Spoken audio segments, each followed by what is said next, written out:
Okay, thanks guys for coming out. I know it's a Thursday night. Okay, I appreciate you taking the time out of your schedule to learn something about stress fractures in runners. Alisha and I have worked together with a handful of different patients on these patients that are struggling with stress fractures. So we thought it'd be a great opportunity to talk about it. And I think basically everybody in here is a healthcare provider. Raise your hand if you're a healthcare provider. Woohoo! Raise your hand if you're a runner. Woohoo! There we go. Great. So kind of mix of people. But if you want to say a few words, then we can kind of get started. Yeah. My name is Alisha. I'm a dietitian. I have loved working with Dr. Michael on our shared patients just because I think that the overlap between the training load and nutrition is so not necessarily underlooked, but it's just such a big piece of the puzzle, and our work that we do together is really important. And so I'm really glad to be here and share some of that with you guys. It seems like Dr. Michael knows all of you, and I've met some of you, but would some of you be able to introduce yourselves so I kind of know what areas you practice in and who I'm speaking to? Let's go. I'm gonna pick on you in the back because I don't know you, so we're gonna go you first. Yeah. I'm Barry. I'm not a healthcare professional. Okay. I think you met my son, who's a runner at Johns Hopkins, and he's recovering from a stress reaction. Okay. Oh, there we go. Perfect. Cool. Sean. Yeah, I'm Sean. I'm a chiropractor. I practice at Wellness Revolution in Evanston. I'm Erin. I'm a pediatrician, and I'm the high school Loyola girls cross country and track. Okay, nice. And my daughter was a teacher. Let's go up to Dr. Maria. Okay, I'm Dr. Maria, and I'm a former physician and now holistic practitioner. And I know Dr. Michael for some time already, and he has encouraged me to run. I'm starting. I love that.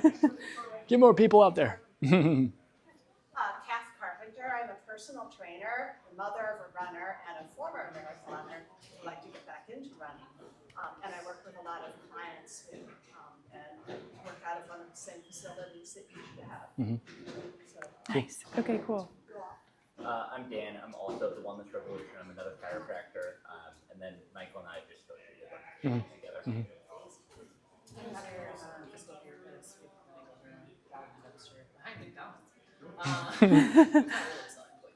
It's memorable.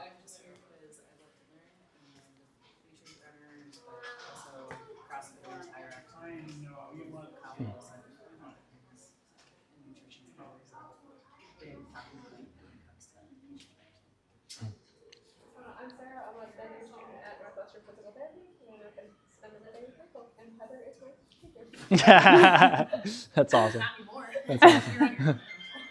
Okay, awesome. I'm gonna close this door. Yeah, that's perfect. Just for the noise.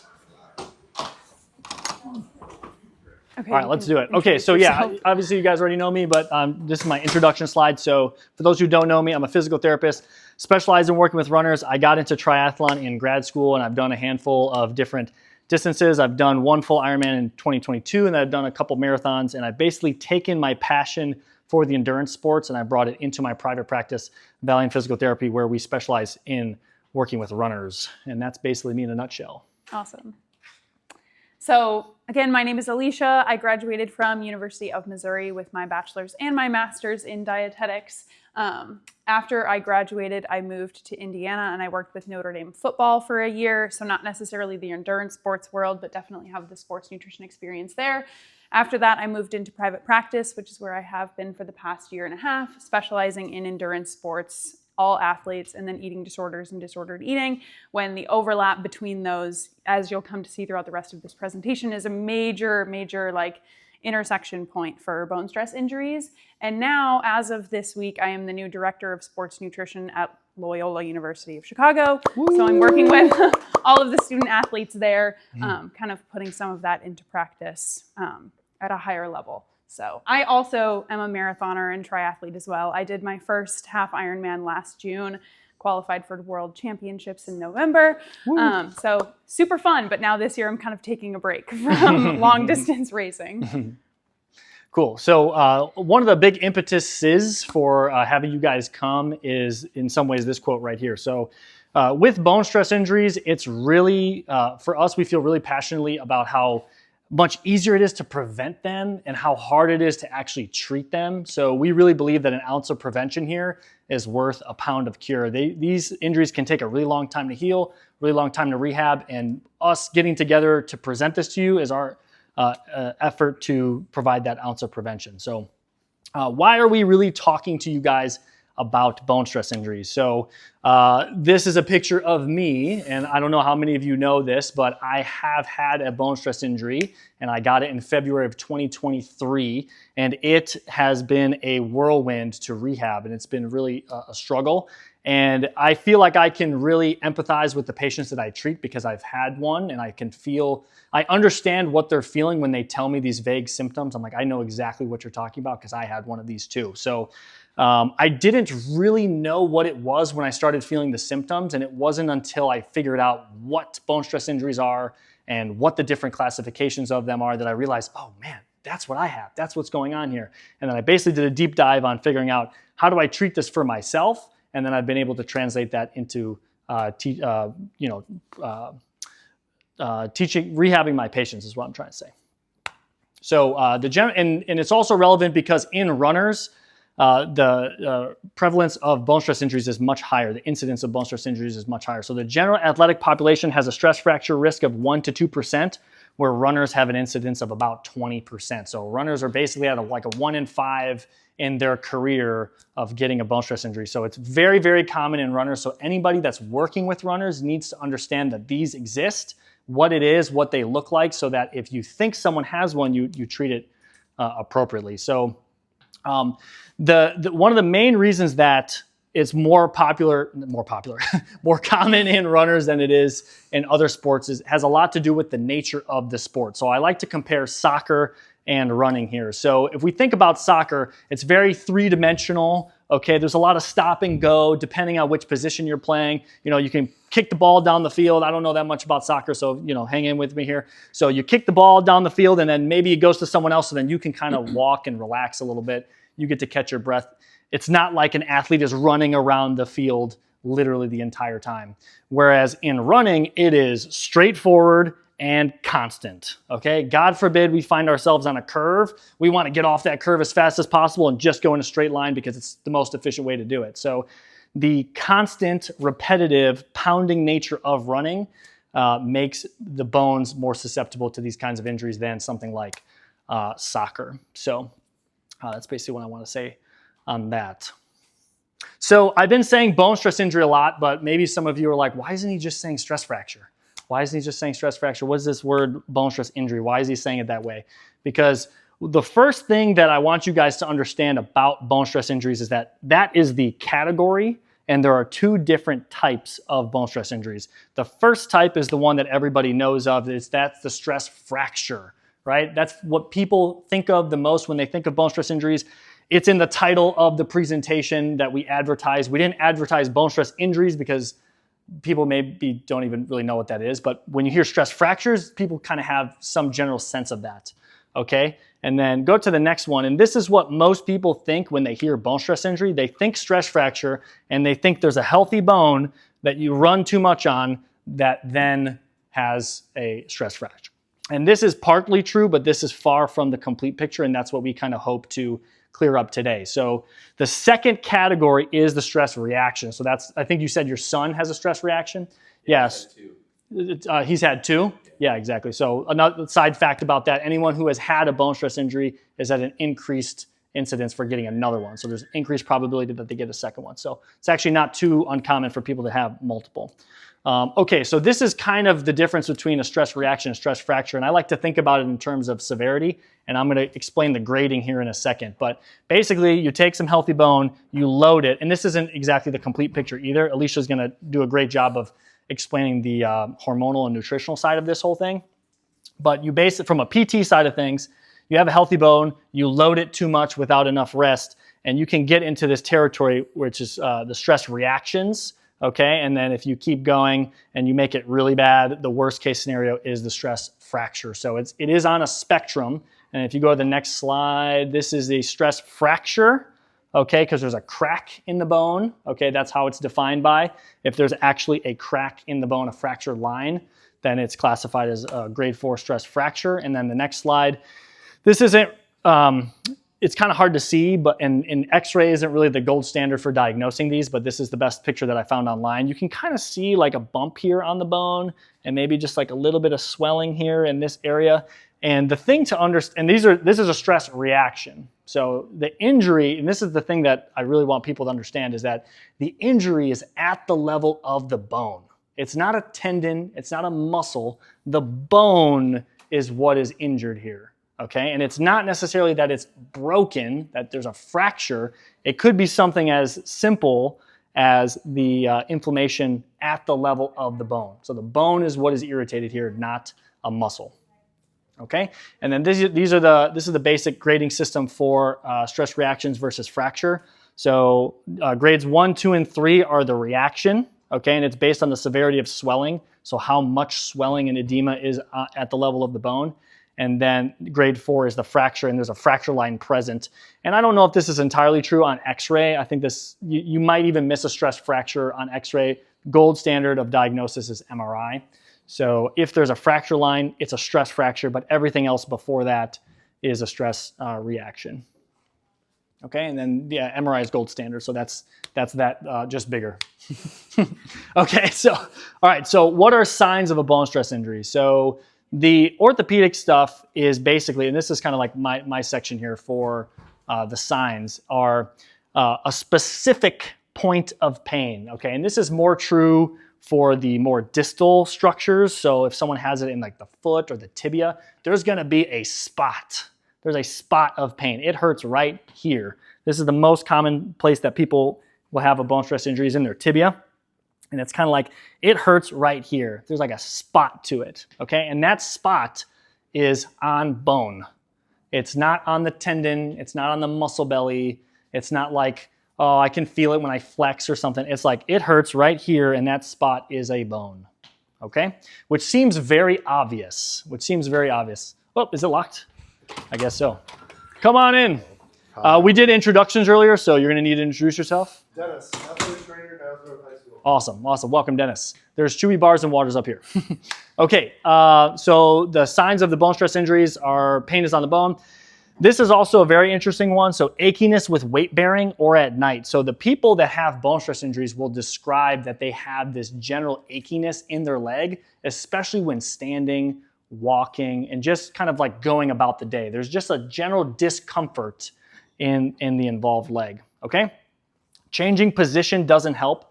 So that may not be super helpful on its surface, but all the healthcare providers in here can understand a moment where, you know, somebody has pain and then it's like, oh, but it feels better when I do this. Oh, that definitely feels better. Oh, okay, that's starting to take the pain away. With a bone stress injury, none of that stuff helps. It just hurts. You can move it this way, you can move it that way, I could do this to it, I could do that to it, and it's just not changing any symptoms. It just doesn't feel better, okay? Obviously pain with running, okay? And then pain with jumping. So the classic test for ruling out a bone stress injury is a single leg jump, okay? If somebody could jump 30 times on one leg, they probably don't have a bone stress injury, okay? Having pain with single leg jumping doesn't necessarily mean that someone has a bone stress injury, but not having pain with single leg jumping means they don't have a bone stress injury, okay? Okay, what contributes to bone stress injuries? Am I just gonna, when do you jump in? There we go. I was gonna say, it must be soon. I feel like I've been talking forever. No, you're good. So when we talk about load and we talk about stress on the bone, this is kind of what's happening in the background. So any sort of stimulus that you put onto a bone is what we consider stress, right? Stress or stimulus is something that the body has to overcome with adaptive mechanisms. And so anytime that you're putting load onto a bone, it causes damage. Just like when you strength train and you lift weights, your bicep or your quad tears, and then you recover by providing adequate protein, carbohydrates to give nourishment to the muscle, to allow your body to have the materials to do what it needs to do to overcome the stimulus. With bone, like he was talking about the difference between a soccer player and a runner. When you're putting the exact same load and stimulus constantly on the bone, that allows that bone to break down. But then when you don't provide the adequate materials for your body to overcome that stimulus, that leaves the bone really weak, that causes inflammation, and that's where those stress points and stress reactions come into play. So are we repairing as quickly as we're creating the damage or creating the stimulus? Osteoclasts are the cells involved in the process of breaking down dead bone, broken bone, tired bone, bones that's just not really working for us anymore. So when you're breaking down the areas of the bone that have accumulated damage, running is repetitive. That's what's happening here. The bones are breaking down thousands of steps over the constant miles, training loads, training cycles. That's why you typically see this with like an increase in mileage or during a high training season. It's constant loading and unloading. The body decides what happens next. If you have adequate energy, adequate vitamin and mineral intake, and adequate calories, materials, the body can recover. You're able to provide steps, materials for your bones to be able to build back up. Osteoblasts are the cells that are doing that. So they're the construction team. So the clasts are destroying, the blasts are building, okay? They produce the collagen matrix. What I want you to get out of this is that bone is alive. It's not just like this hard stick in your body that, okay, it snapped. No, there's cells that are involved here. They're living, they're alive, and they require energy to be able to survive and do what they need to do. So once the collagen matrix is provided by the osteoblasts, the vitamins and minerals that you're consuming through food or that are already in your body are what are deposited into that matrix to build that strong bone tissue. So what's contributing to bone stress injuries? We talked about intensity. So like doing hard workouts with sprinting, you're putting more force into the ground. So intensity is going to play a role here. How often are you training? Frequency, if that's increasing more compared to normal, or doing double days, like that would be putting an increased load onto the bone as well. And then running surface. I don't necessarily do that much with running surface, but when someone's using like a treadmill or road, which could be like really hard surfaces, that's going to put more stress or stimulus onto the bone than something like soft ground, like mulch or dirt or trail running or something like that. Trail running has risks of injuries because of roots and rocks, but that's not necessarily what we're talking about right now. So then, what does it mean when you are in that state of a deficit, when you don't have the energy or the materials for your body to overcome that stimulus? This is when low energy availability comes into play, and this is where a dietitian's role is majorly important here. So low energy availability is basically the condition of your body not having adequate energy intake from food to meet up with the demands of daily life. This includes studying. This includes walking around. This includes brushing your teeth. This includes your liver function, your brain function, and running on top of all of that. So our bodies need a lot of energy and calories in order to do all of their jobs. And when you're in that deficit, either intentionally or unintentionally, this is where we see some of those gaps. So this is when we see the body kind of start to shut down certain systems in order to like make sure that you stay alive. So your body's going to prioritize brain function and liver function and breathing over some of these non-essential functions like bone repair. And you can actually calculate low energy availability. It would be best to do this with the support of a dietitian who can kind of evaluate those variables like energy intake and how much they're expending. But energy availability basically is energy intake in calories minus expenditure over the how much fat-free mass that you have. So that's all of your functional tissue. Excluding body fat, that would be like including your organ mass, your muscle mass, blah, blah, blah, all the things. So that's your energy requiring tissue, and how much energy that you have left after you burn it all off is what's allowed to disperse to all of those different energy systems. Does that make sense? Okay. So when you don't have all of that adequate energy intake, what shuts down? All of the things that are non-essential, like insulin response, growth hormones, thyroid hormones, your stress response, reproductive hormones, all of those things, you don't necessarily need reproductive function in order to stay alive. Does having that mean that you're functioning optimally? Yes, it does. But you don't need that in order to stay alive. So your body is like, well, to stay alive, I'm going to conserve right now and shut that down a little bit, or depress that system a little bit more.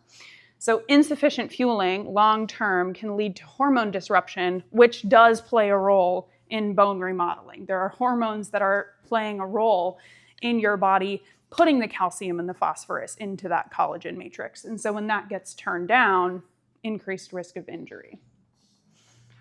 Something else besides low energy availability would be what we call low carbohydrate availability.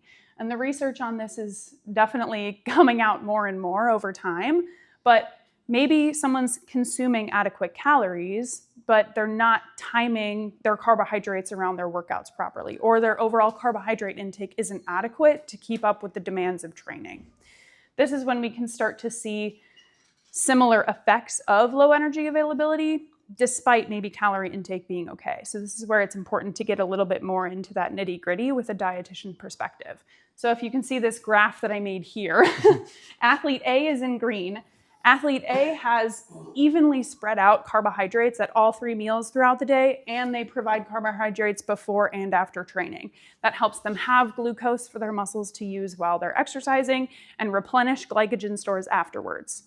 Athlete B has a moderate portion of carbs at breakfast and lunch. They don't really have a pre-workout snack. They don't provide carbs to recover afterwards, but then they get home from their workout and whatever day they're doing at work or school or whatever, and they have a really large dinner to make up for it because they're starving. This isn't providing carbohydrate availability around when you want it to be there. So you're still consuming, both of these athletes have the same number of grams of carbohydrates, but they're going to perform differently, they're going to recover differently, and they're going to feel way different. Athlete A is going to feel better if you didn't get that. Any questions so far? Okay. So what are some signs of low energy availability? Maybe you're not putting into a calculator how much your athletes are consuming and burning off, but what else can you look out for in terms of signs of what the body's turning down? If you're feeling tired all the time, you're not progressing in your workouts, so maybe you're running the same paces and it feels way harder, or you're struggling to breathe, your heart rate's really high. GI issues while running, if anyone's ever heard of the runner's trots, or they've had athletes need to go to the porta potty in the middle of their route, GI function, your guts need calories to live. They're alive, and if they're not functioning properly, that can be a sign of low energy. Frequent injuries, that's what we're talking about. Low libido, so again, reproductive system, your body requires calories in order to produce those hormones. So this could, for men, look like decreased morning erections, decreased sex drive, things like that. If you're way more irritable, so mood, if your brain doesn't have the adequate materials and energy to provide some of those mood, like neurotransmitters and hormones, that's going to play a role too. Inadequate energy, your brain is feeling tired, you're hangry, that all goes into play there. Trouble sleeping. Menstrual dysfunction, so this is where some of those hormones can come into play for your female athletes. That's what we call hypothalamic amenorrhea. So if you don't have a period or you've missed one for a couple of months, that's definitely a red flag to look out for in your female athletes. For men, also decreased shaving. If you're noticing like less growth of facial hair, that could be a sign that your hormone availability is a little bit lower. Incontinence, that one, I don't actually hear that many people talk about enough, but your pelvic floor is a muscle. If you don't have the strength and the availability for your muscles to hold that in, that's something that I see really commonly that's kind of not talked about a lot. I want to make a comment here because I think this is actually like one of the most important slides of this presentation, because these are all things that you wouldn't really expect to be related with a running related injury, right? So to talk about my own situation, when I had this, it was around the same time that my wife and I were getting married. So it was kind of a very stressful time. But I remember people talk about like, oh yeah, like, you know, once you get married, like everything changes. So I had low libido and I was kind of like, I guess this is kind of par for the course, right? Like that's kind of what it is. And then around the same time, I remember noticing like, I feel like I haven't really had to shave as often. I feel like I had to shave twice a week. Now I only have to shave once. Awesome, less work, right? And I remember making that note and then later learning about this, and I was like, holy shit, like those were red flags. Like those were signs that I was absolutely dealing with low energy availability. So this one, someone else coming in. So she's coming in at an interesting time because I'm about to talk about the menstrual dysfunction. So, so this is a question that I will very often ask the young high school female runners. And it's sometimes a very awkward question to be asking. But if they're noticing a change in their time of the month, or if they're around like the 15 and 16-year-old age and they haven't started their period yet, that could be another sign to say like, hey, something's going on here with the energy in this female. So these are signs to absolutely be asking about if you think that one of your patients has a bone stress injury, or it might be suffering from low energy availability. So. Yeah, someone might not even have a bone stress injury, but they could still be experiencing some of these things as well. Great point. Yeah, thanks for clarifying that. Okay, so when we talk about the building blocks of bones, what's at play here? Calcium and vitamin D, those are the ones that you're going to hear about most often. Calcium is that main mineral that's going to be deposited into that calcium matrix. If you don't have adequate intake from your diet, where is it going to be coming from?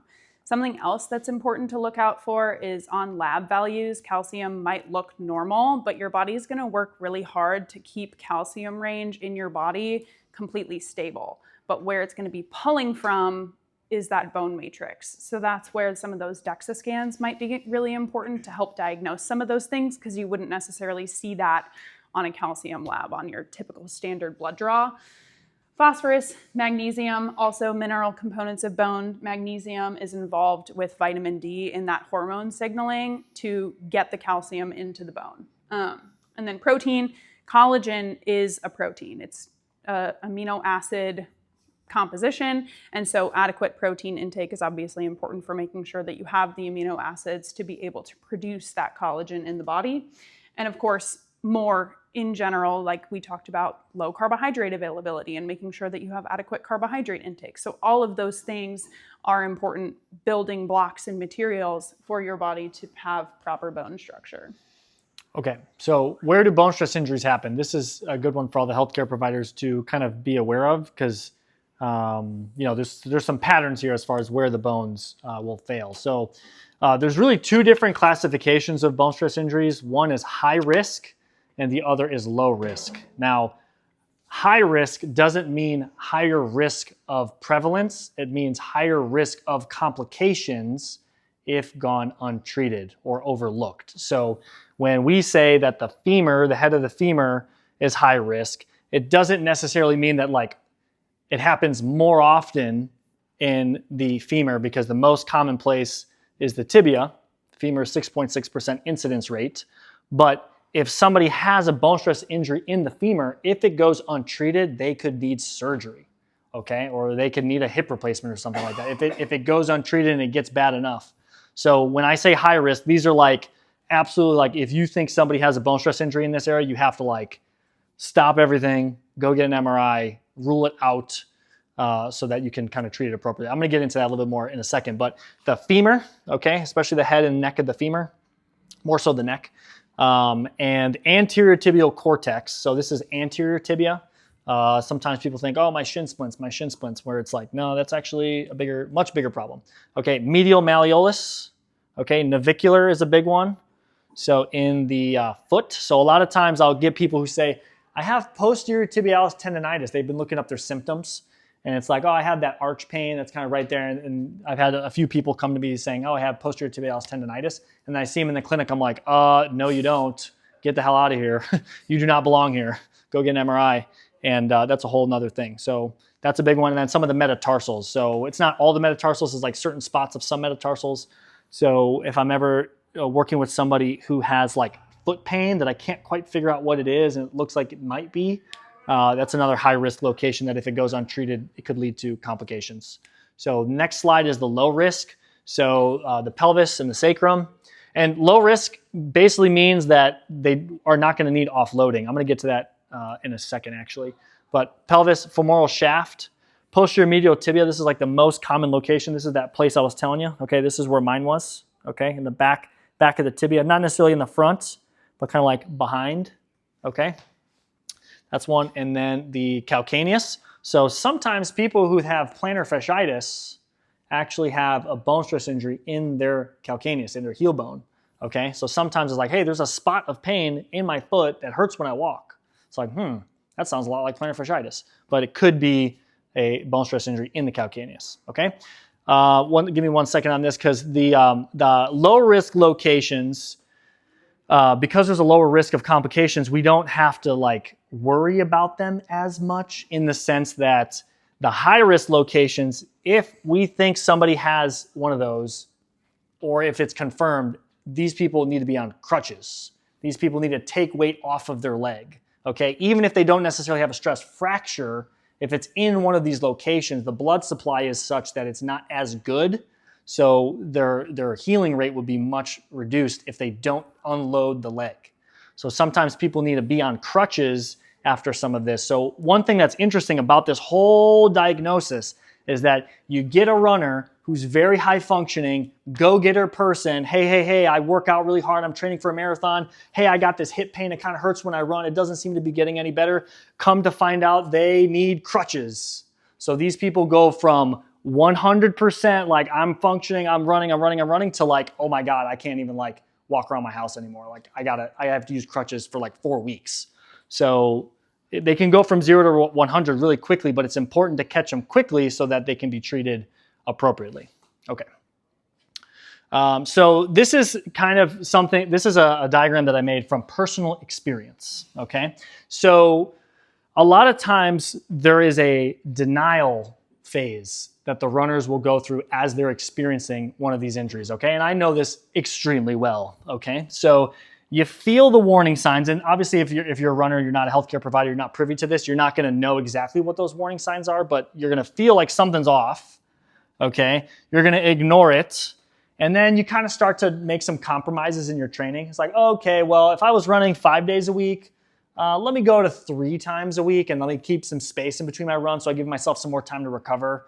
And then it's like, okay, now I'm doing suboptimal running, and it's still kind of there, so let me try to make some more modifications, and instead of 3 days a week, I'll just do 1, and every time I do that run, it aggravates the symptoms, and they can just kind of like keep going in this cycle. I remember when I was at my worst, I was like totally in denial, and I was working out on Wednesday, and then I was doing a speed workout on Wednesday, and then my long run on Saturday. So what I would do is I would go for my run on Wednesday, piss it off. And then Thursday, Friday, it would just be like achy in my leg just all day. And then it would be time for Saturday long run with the friends, okay. And then all the way up to Wednesday for my time to run again to piss it off. And I was just like in this loop. I was like, oh man, it really hurts. I'm gonna keep modifying my training. And then it's still there and it really hurts. And I just kind of kept going in circles and circles and circles. And the only way out is to stop.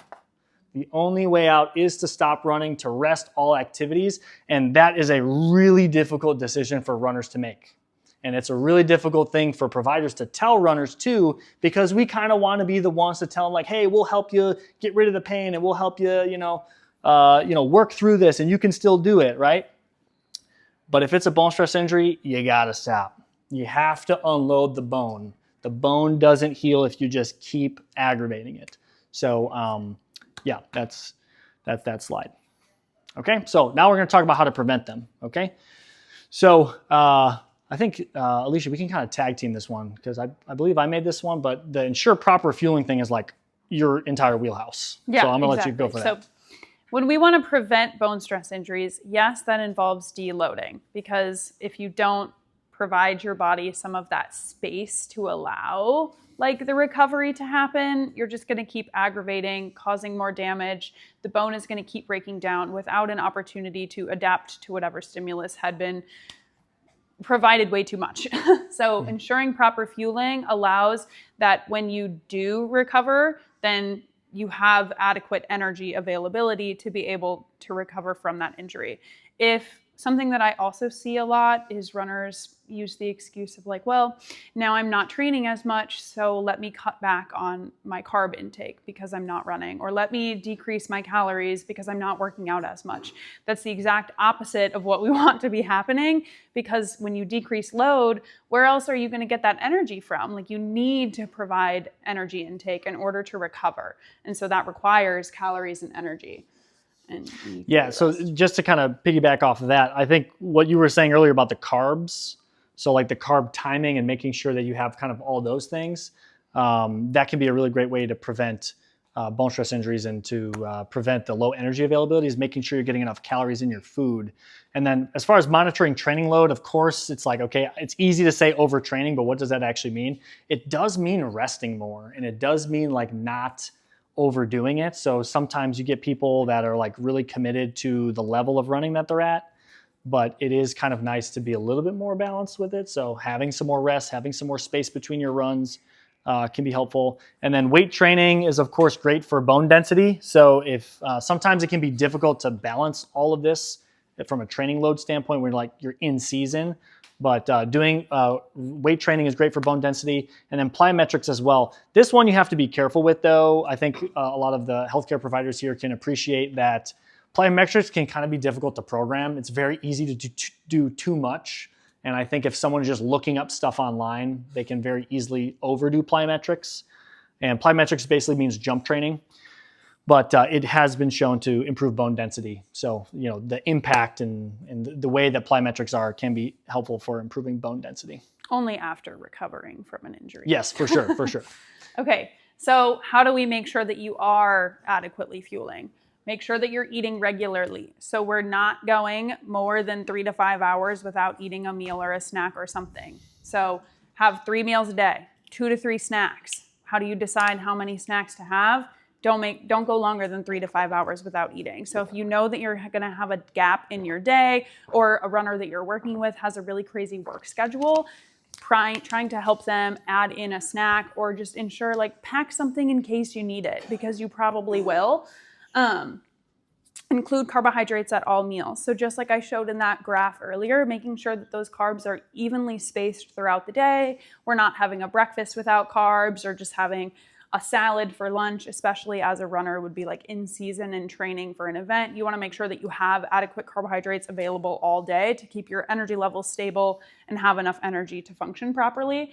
And then of course down here I have like your pre and post workout snacks. So we're making sure that we're including something around training, so that way there's never a within day deficit, is what we like to call it. I want to say something about this too. So when I had my bone stress injury, I also happened to be trying keto.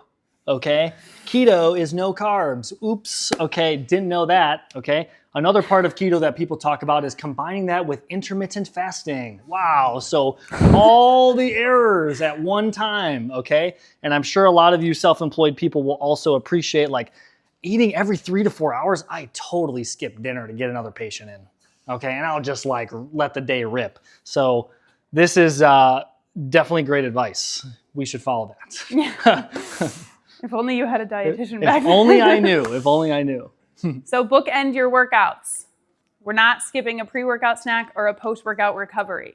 Post-workout recovery includes both carbs and protein, because you have to replenish the energy that you used up and also provide adequate amino acids to help your muscles recover with what we call muscle protein synthesis. And of course, I'm not going to provide individual recommendations, so you should work with a dietitian for that. So reach out to us if you need support connecting with someone. All right, what to do if you get one? Consult medical professionals. Okay, number 1. First things first. So talking about some of that clinical lab workup. So what's the first step when you recognize that a patient might have a bone stress injury?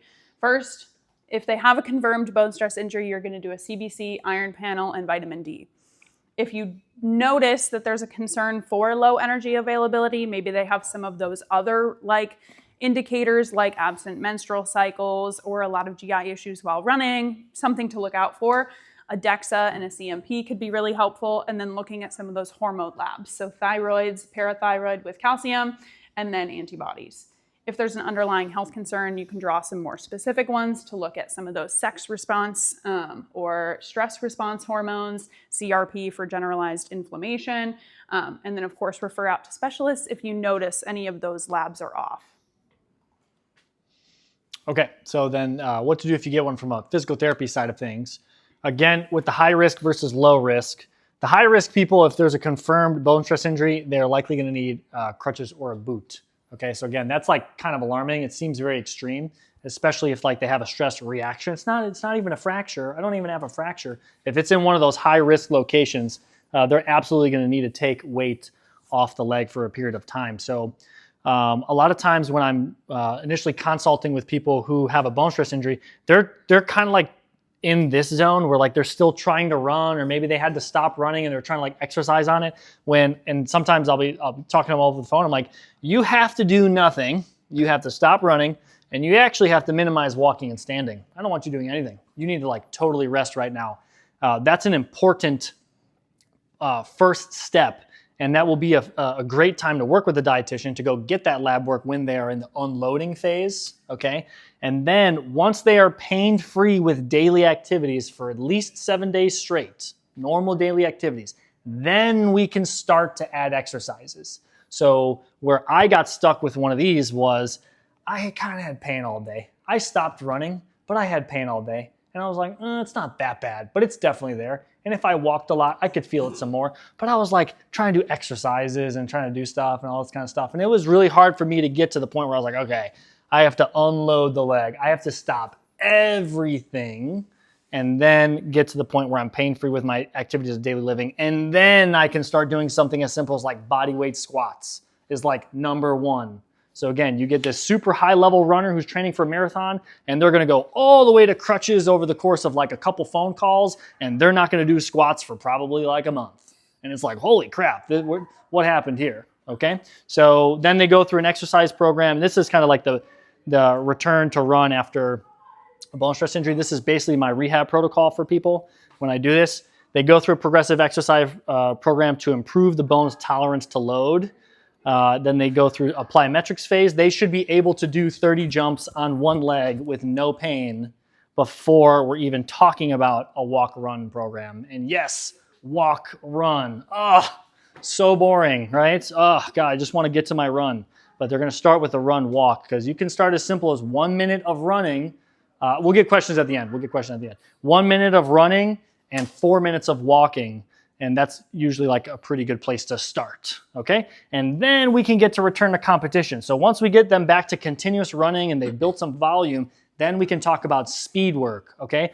Where this becomes a real challenge is working with the high schoolers, because the speed work is basically integrated into their programs to the point where it's like, you're not gonna do the speed work. Well, the season's going by and like you're building up your tolerance to running and everyone's doing speed work, and like you're kind of having to sit out all the interval work. So that can be a tough one for the high schoolers in programs. So.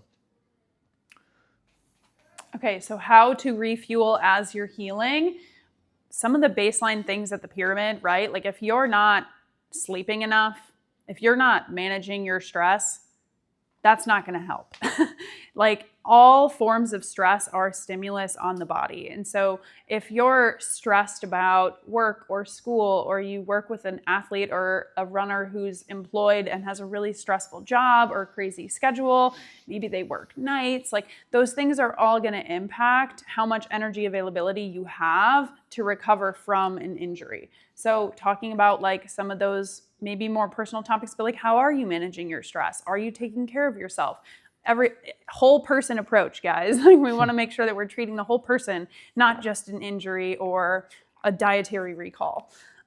Don't restrict intake. That's what I mentioned before. Like now is not the time to feel guilty about eating carbs because you're not running, and then getting proper sleep. So sleep is the time for your body to recover when you're not asking it to do things. And asking it to do things isn't just running. That's functioning as a human being in today's society. That requires a lot of energy. And then of course, calcium and vitamin D, those are some things that I might look at in terms of supplementation, but these are just like general daily guidelines for intake and supplementation. If a runner has a bone stress injury, I would recommend referring to a dietitian for some more specific recommendations. And test, don't guess. We're going based off of lab work and results from DEXA scans and things here. Okay, so I have these little note cards or index cards. I meant to pass these out earlier. A little break in the flow, but I'm going to hand these out, just kind of start passing these around. And basically, I want you guys to write a little note. Here, just kind of take this. You can start to pass them around the room, actually. It's more than just that for you guys. And I'll put this on this side. You can just pass those around the room. And this question is geared towards runners, There's only but 3 pens if you're on that just one. someone that Move works the pens with around. runners, you can write down like, here's a question that I'm going to ask or something that I'm going to pay a little bit more attention to this season when I'm working with them. So that way I can provide adequate care.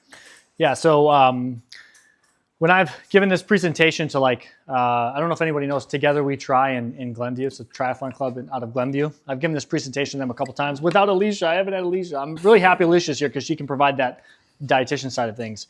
But I pose this question on what's one change you commit to making to protect your bones this running season? Because it's good to know the information, but you got to implement. You got to implement this stuff. So I think Alisha's point too of saying if you guys are healthcare providers, what's one change that you commit to making to help your clients or your patients not get a bone stress injury this running season?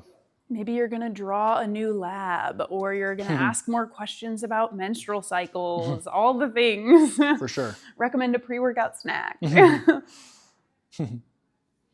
Cool. And then everyone's just kind of saving this for themselves. We're not going to go around the room and talk about it. So these are the main points of the presentation. Then we have Q&A after this. But I also do have a handout that you guys can take on your way out that basically summarizes the entire presentation.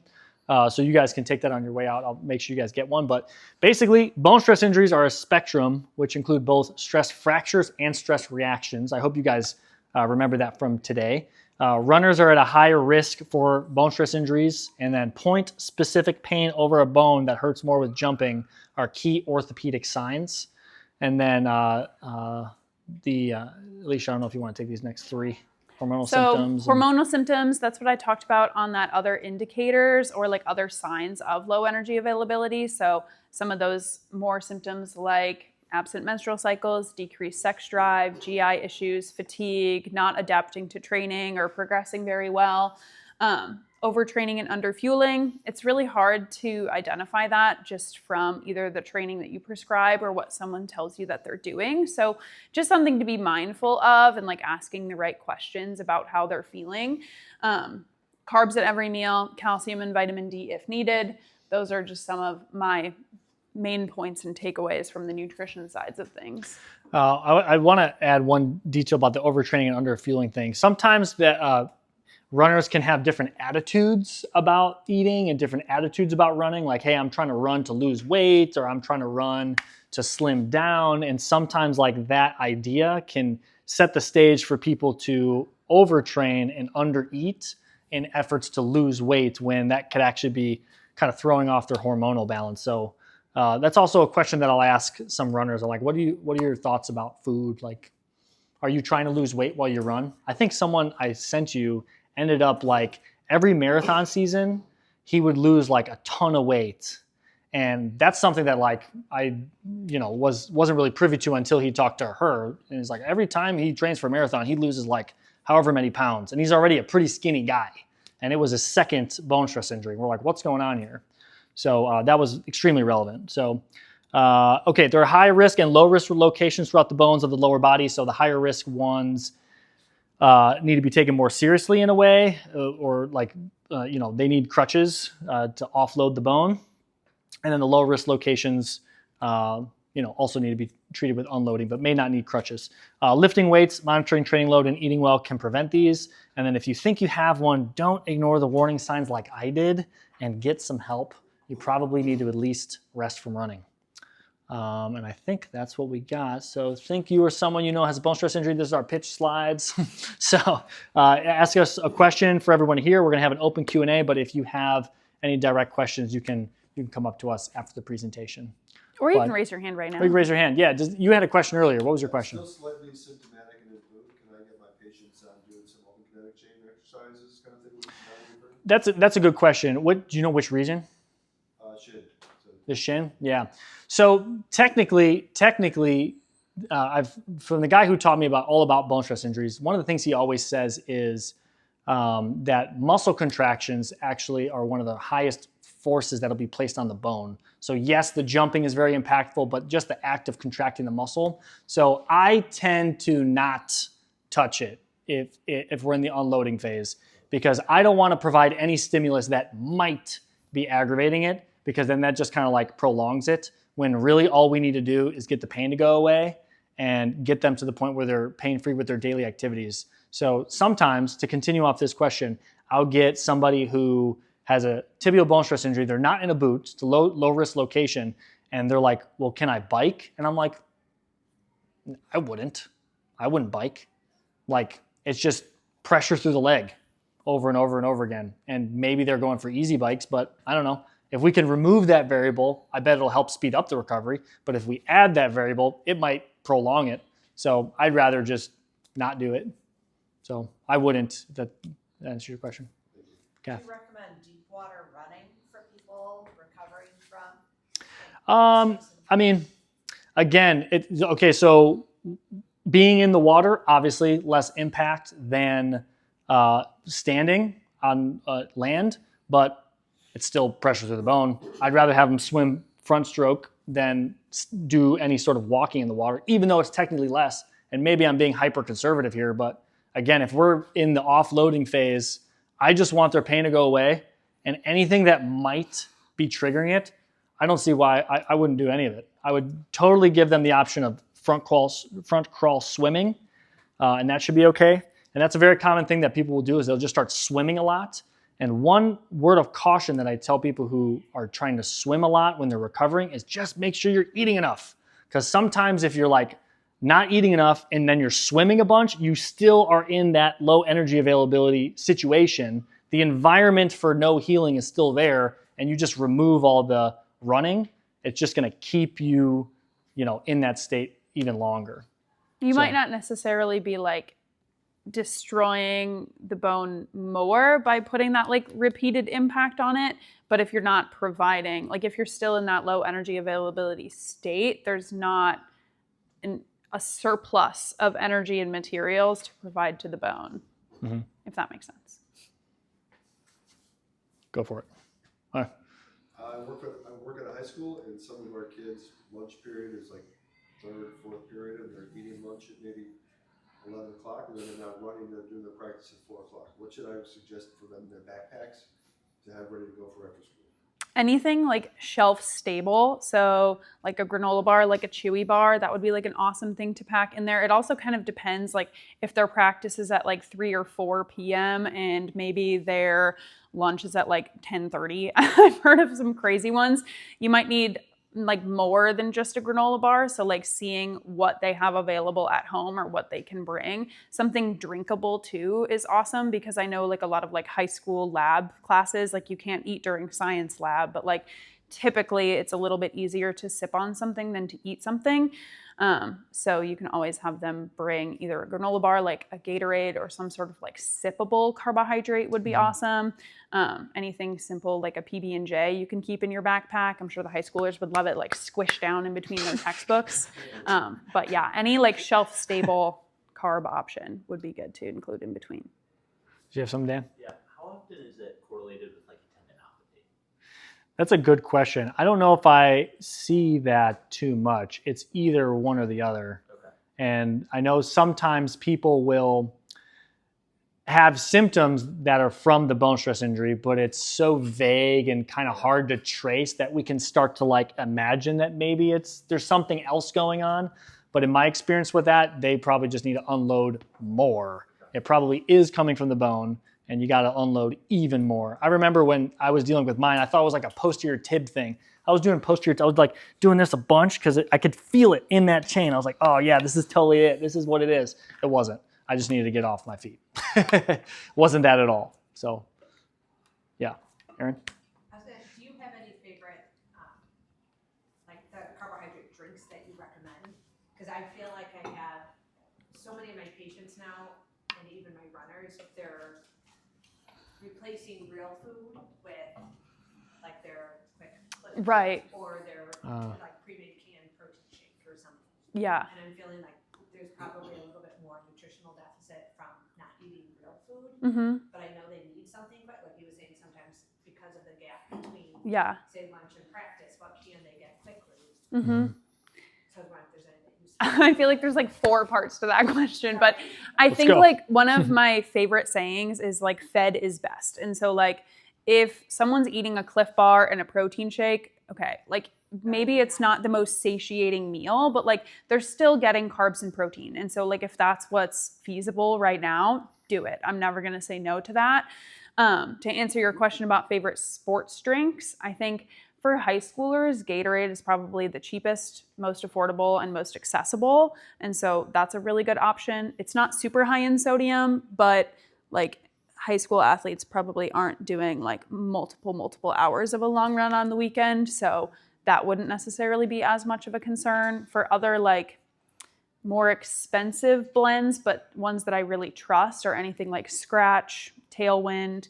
I like those too because they also make like powders for recovery mixes that you can do like, you can pack like a shelf stable protein shake to like mix with water or something like that. But those are just some liquid options. Was there another part of your question that I didn't answer?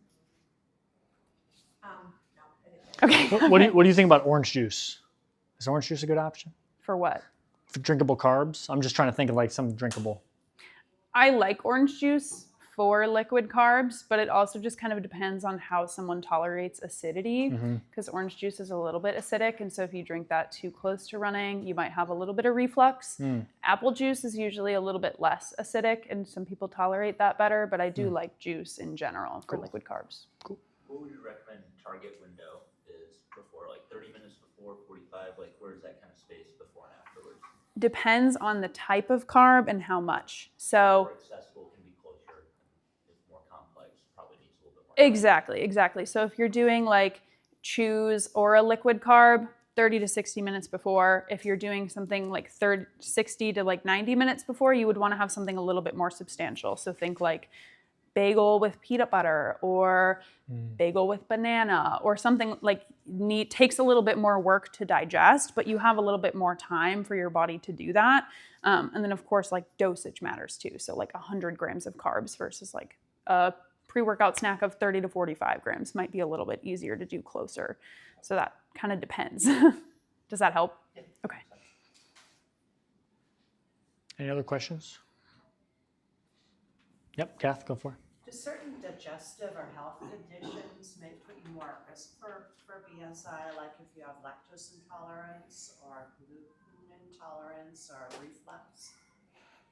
Yes and no. It's a little bit more of like a nuanced question. So it's not like someone who has celiac or like IBS or a lactose intolerance would automatically have more risk for a bone stress injury. But like if someone's lactose intolerant and they cut out all dairy or they don't consume like calcium fortified or calcium and vitamin D fortified non-dairy products, then they might be at a higher risk because their intake's not there. Or maybe someone who has celiac has or involves an inflammation of the gut, and so that can influence absorption as well.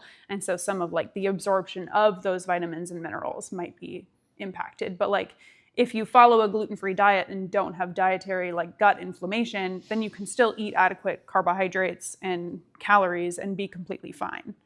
Does that make sense? Yeah. Okay. Yeah. A lot of nuanced questions. Any other questions? No? Okay, thanks guys for coming out. Thank you. I have some handouts here that basically summarize the presentation, so you